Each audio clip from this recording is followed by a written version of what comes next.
Welcome back, Kennedy. So, ecstatic living. What does that mean? What's that look like? For me,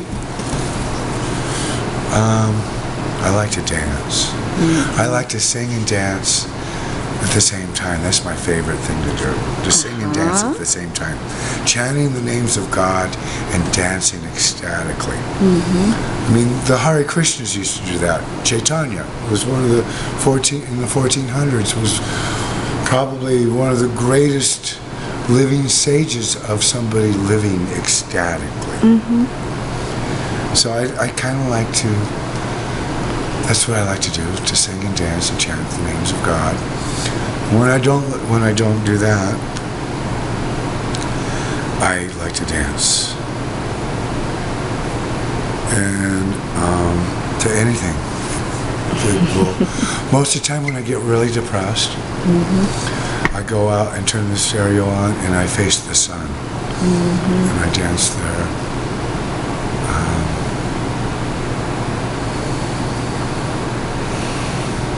To me, life is a dance. It's all a dance. Just when the music's doing this and you're doing that, that's warm-up. It's almost like a meditation, like those who need to meditate. I was in meditation for years, Vipassana meditation for years. I used to have to go and sit for an hour to be able to, drop into the emptiness and so forth. What I found, after about 10 years of practice, my whole life became a meditation. So I don't need to sit. I still sit, 15, 20 minutes. I love resting in the silence. But same with the dance. If you could, just imagine every move you make, every interaction you make with another individual, dancing, sing it. One time I did an experiment in one of my intentional communities that I was a part of. For about 3 or 4 days, we, instead of talking to one another, we sang to one another,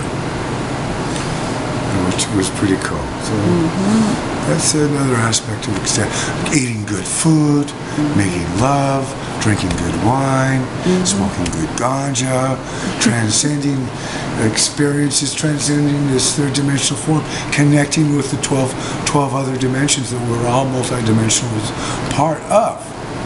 Is ecstatic living. No matter how you connect up with it, so there's a whole different ways. And it doesn't have to be just with drugs. You can connect with Source and all the other dimensional bodies of yourself through the breath, through sacred sexuality, through resuscitation of mantras, through one thing I like to do, one of these African tribes do, is called thromping. And that's hyperventilating and dancing, and then dancing at the same time. And the Kalahari Kung tribe in Africa, practices they place the shaman in the center. They all dance around the shaman, singing, chanting, breathing heavily, drum beats, taking people into a completely transcendental experience. I love taking people on transcendental or out-of-body experience. To me, some of the greatest therapy I have found is to get to a place where you're outside looking in. To transcending the self to the higher self.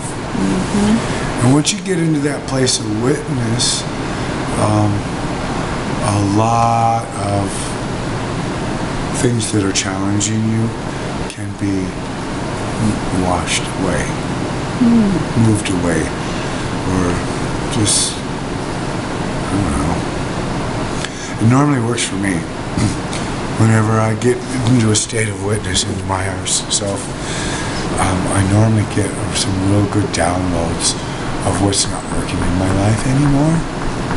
And so when I come back from being in a place of witness and back into my perceptive body in this here and now, it gives me a lot of focus and direction. So that's an aspect of ecstatic living I'd like to encourage. So that's about it for me. Great. Thank you.